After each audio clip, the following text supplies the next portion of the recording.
नमस्कार, मी प्रशांत सागवेकर. महाराष्ट्र कॉलिंग या कार्यक्रमात तुम्हा सगळ्यांचं आज पुन्हा एकदा मनापासून स्वागत. आज आपण पुन्हा एकदा चर्चा करणार आहोत गूढ आयुष्याचं सरळ समाधान या विषयावरती. आणि या सलग 6व्या भागात आपल्याला मार्गदर्शन करण्यासाठी पुन्हा एकदा आपल्यासोबत आहेत सुप्रसिद्ध राजज्योतिष यांत्रिक ॲडव्होकेट माधव गुरुजी. आपण सरांचं स्वागत करूया. सर नमस्कार. साईराम. कार्यक्रमात मनापासून स्वागत. चर्चेला सुरुवात करण्याआधी आपण सरांची थोडक्यात ओळख करून घेऊया. ॲडव्होकेट माधव गुरुजी यांनी दिल्लीच्या शुक्राचार्य ॲस्ट्रॉलॉजी सेंटरमार्फत ज्योतिषशास्त्रांच्या विविध शाखांचा तब्बल 16 वर्षांचा अभ्यासक्रम पूर्ण करून राज्य ज्योतिषी यांत्रिक ही पदवी संपादन केली. एक गोष्ट या ठिकाणी मला आवर्जून नमूद करावीशी वाटते आणि ती म्हणजे हा प्रदीर्घ अभ्यासक्रम पूर्ण करेले महाराष्ट्रामध्ये आजच्या घडीला फक्त 7 जण आहेत आणि ॲडव्होकेट माधव गुरुजी हे त्यांच्यापैकी एक आहेत. माधव गुरुजी हे रायगड जिल्ह्यातले आहेत. त्यांच्या घराण्याला ज्योतिष विद्याशास्त्रांची 7 पिढ्यांची परंपरा आहे आणि ॲडव्होकेट माधव गुरुजी हे त्यांचे 7वे वंशज आहेत. हे कार्य, घराण्याची ज्योतिषशास्त्राची परंपरा हे सगळं ते खूप छान पद्धतीने पुढे चालवत आहेत. तसंच ॲडव्होकेट माधव गुरुजी हे कायद्याचे पदवीधर देखील आहेत. प्रतिभा ॲस्ट्रॉलॉजी सेंटर हे पनवेल आणि दादर मुंबई या ठिकाणी आहे.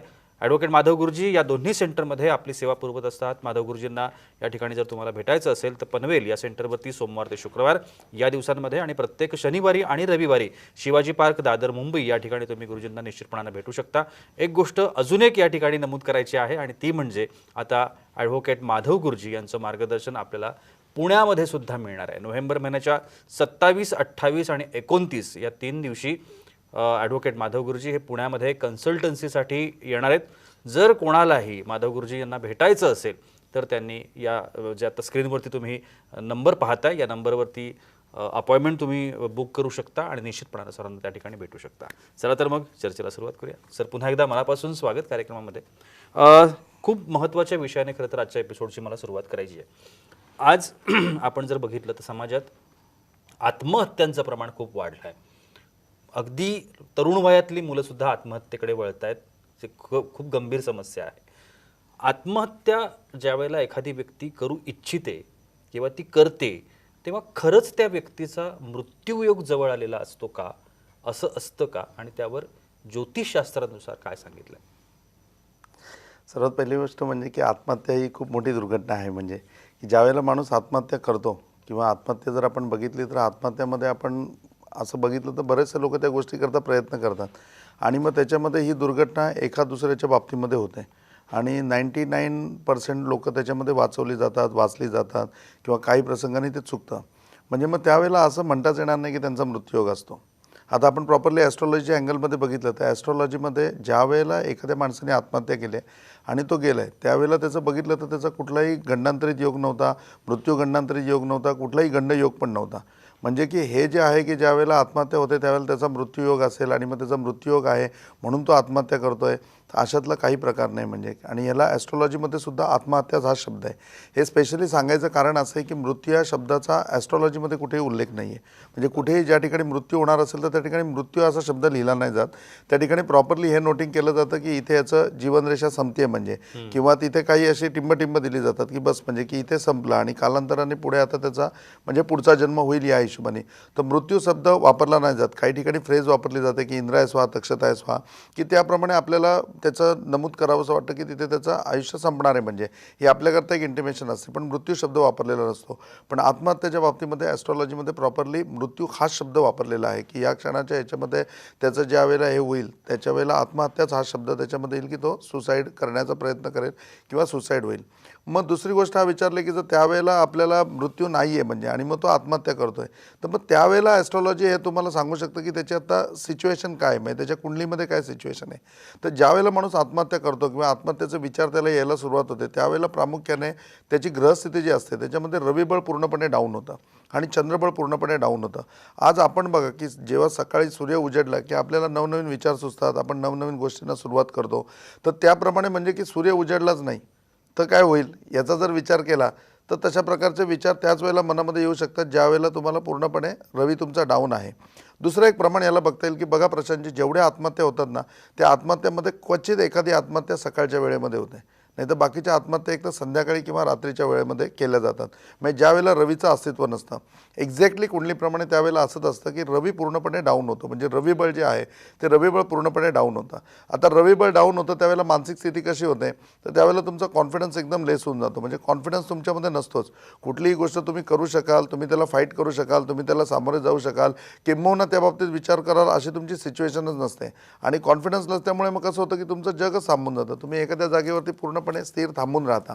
दुसरं, त्याच वेळेला जर तुमचं चंद्रबळ डाऊन व्हायला लागलं, तर चंद्रबळ डाऊन व्हायला लागलं त्यावेळेला पण सिच्युएशन अशी होते की तुम्ही पूर्णपणे दुःखी होता.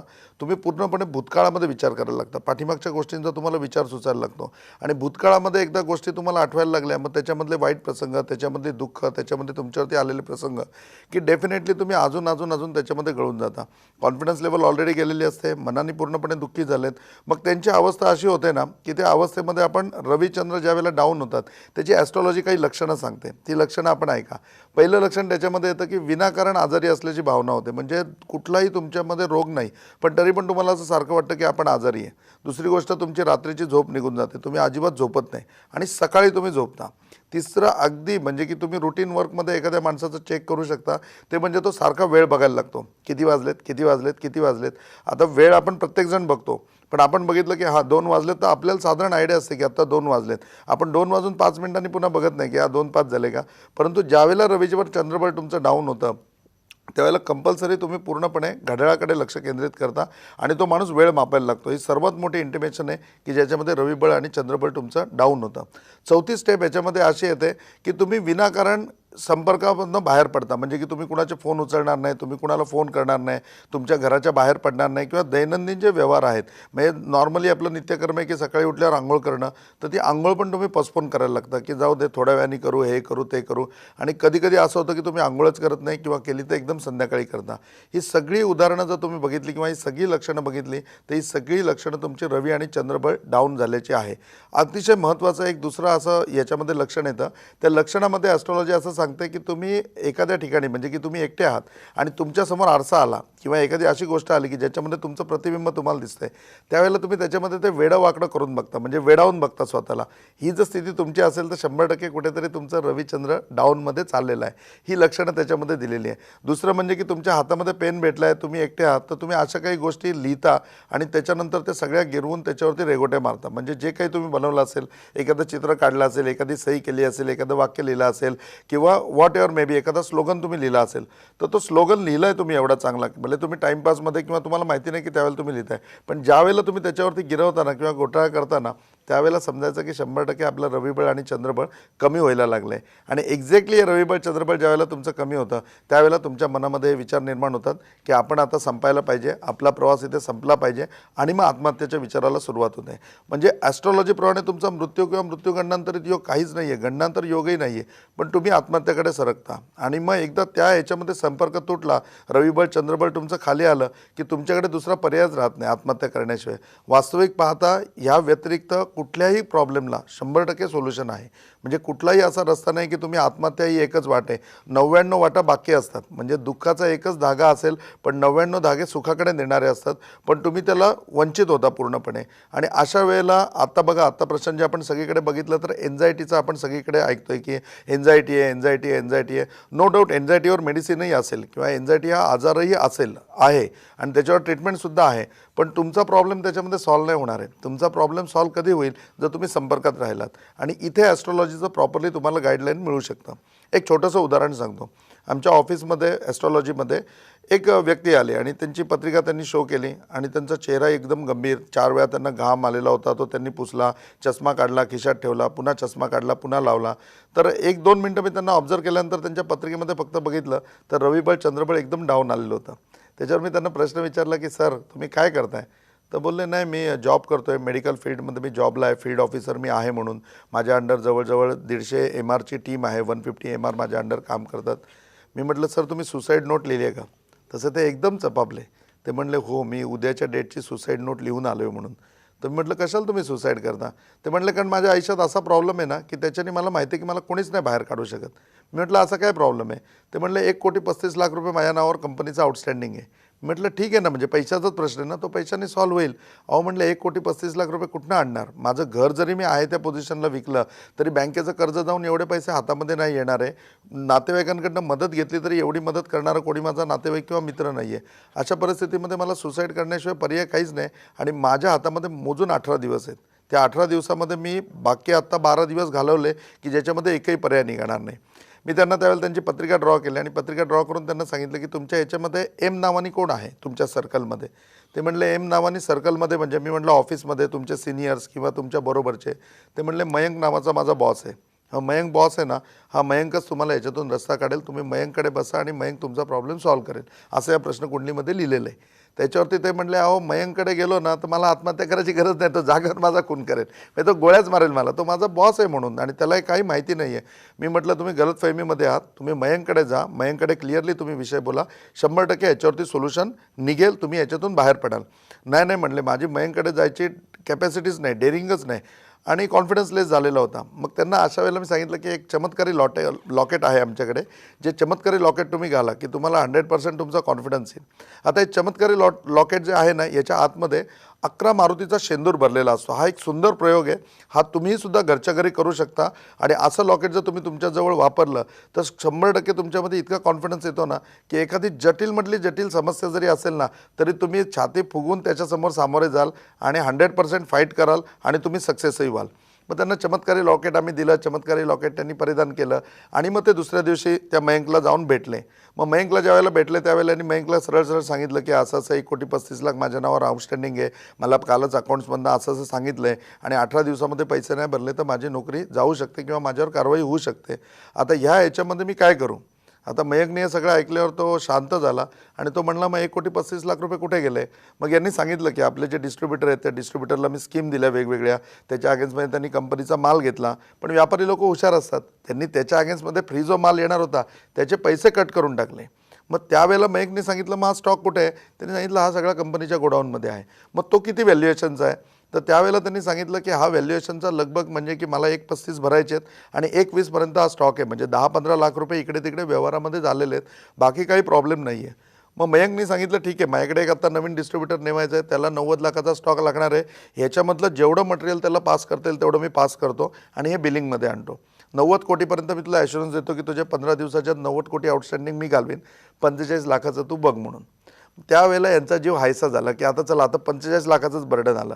मग संध्याकाळी या ऑफिसमधनं डायरेक्ट पुन्हा ॲस्ट्रॉलॉजीमध्ये आले, पुन्हा म्हणले की आता सांगा. आता यांना कॉन्फिडन्स आला, आता हे म्हणतात की मला सांगा प्रश्नकुंडलीमध्ये की आता मला दुसरा रस्ता काय?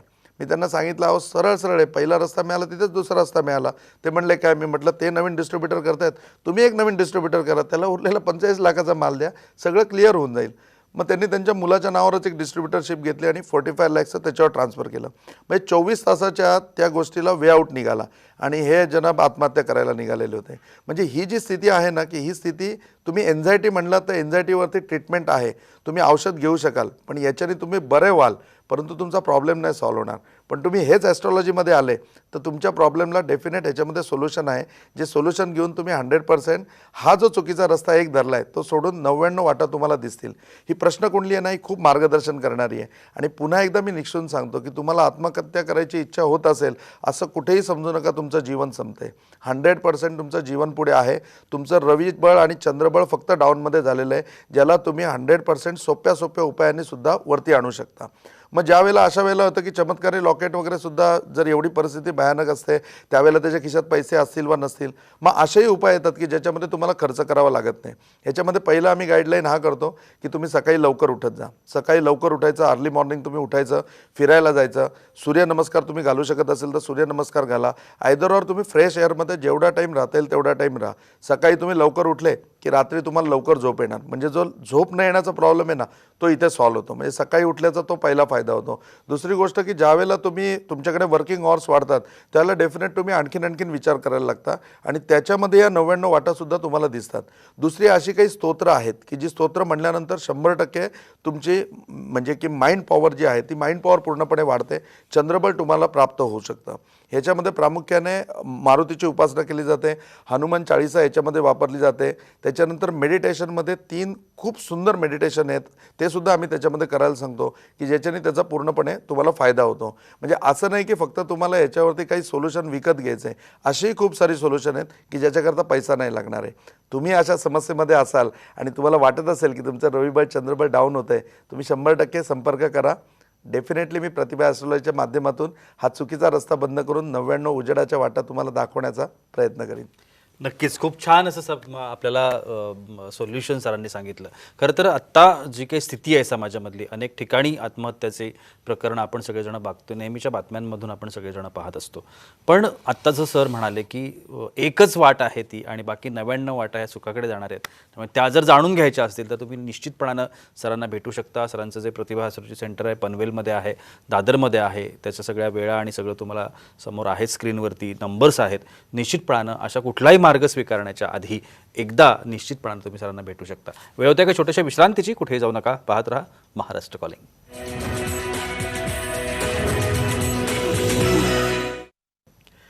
विश्रांतीनंतर तुम्हा सगळ्यांचं पुन्हा एकदा मनापासून स्वागत. गूढ आयुष्याचं सरळ समाधान या विषयावरती आपण चर्चा करतोय आणि ॲडव्होकेट माधव गुरुजी आपल्याला मार्गदर्शन करतात. सर, या आत्महत्येसारखाच अजून एक गंभीर प्रश्न आत्ताच्या पिढीच्या अनुषंगानं, आणि ती म्हणजे जनरेशन गॅप. ज्या वेळेला आदल्या पिढीची लोक दुसऱ्या पिढीला काही नावं ठेवायला लागतात म्हणा, किंवा त्यांच्यावरती काही टीका टिप्पणी करायला लागतात म्हणा, तर ती जनरेशन गॅप आहे असं आजकाल म्हटलं जातं. तर ही आहे का, आणि ॲस्ट्रॉलॉजी ह्याच्यावरती काय मार्गदर्शन करतं? प्रश्न आहे का, हा खूप चांगला प्रश्न आहे. म्हणजे 2 पिढ्यांमध्ये अंतर असं आहे, तुम्हालाही माहिती आहे, मलाही माहिती आहे.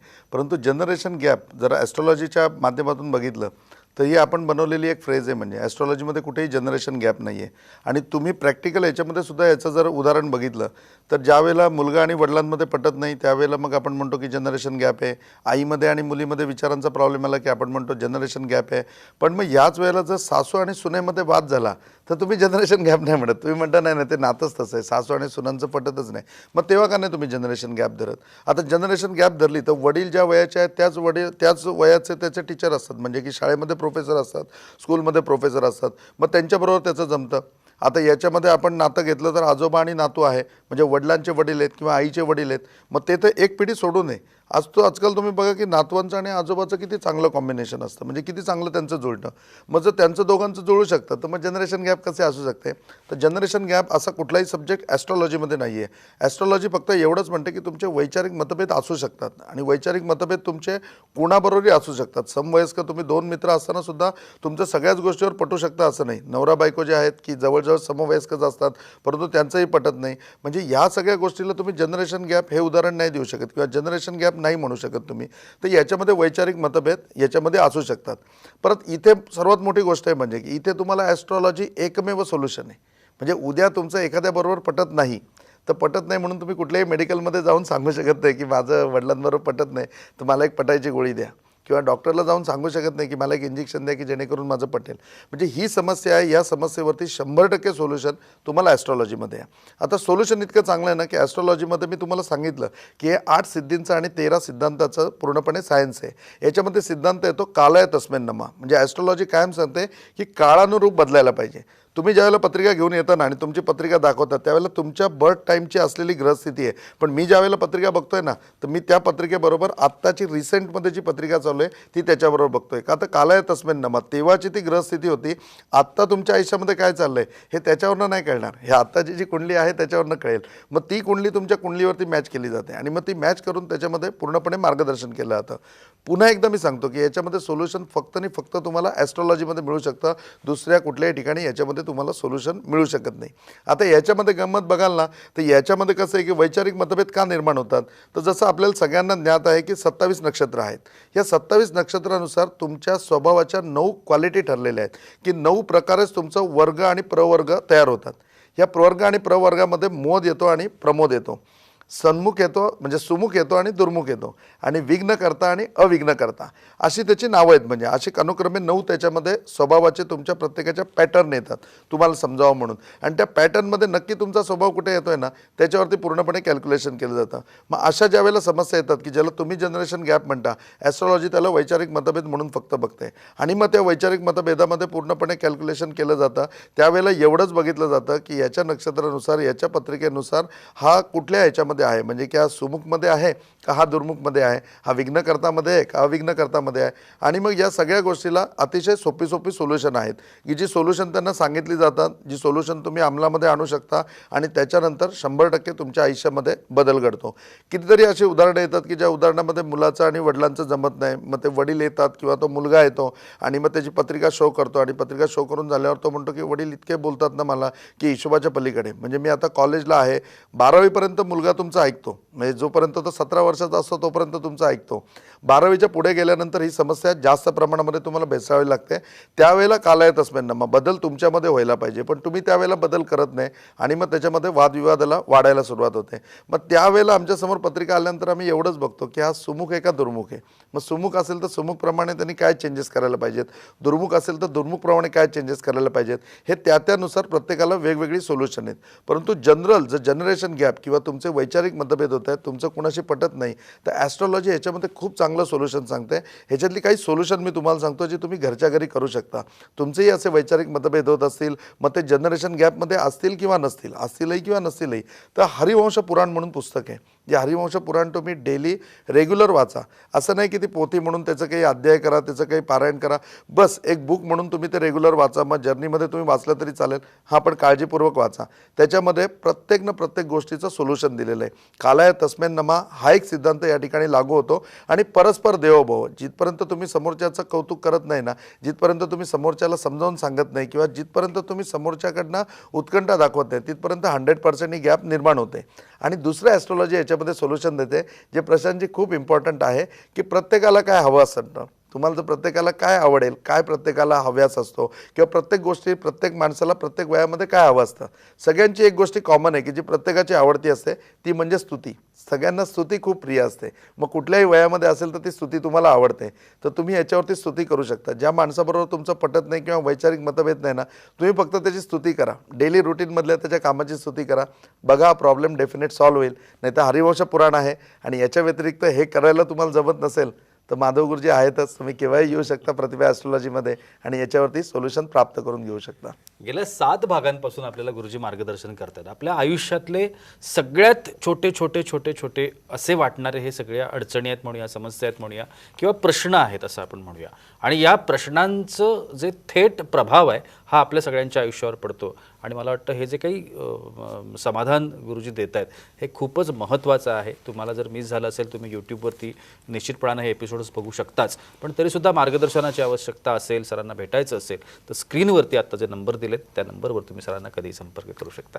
सर, तुम्ही आजच्या कार्यक्रमात आलात आणि एवढी छान माहिती आमच्या प्रेक्षकांना दिलीत, त्यासाठी अगदी मनापासून आभार. साईनाथ आप सबकी भले करे, गुरुवर्क्षनाथ आप सबकी भले करे, श्री गुरु निरंजननाथ विजय तेतराम आदेश. आणि याबरोबरच वेळ होते इथे थांबण्याची. कुठेही जाऊ नका, पाहत रहा साम TV.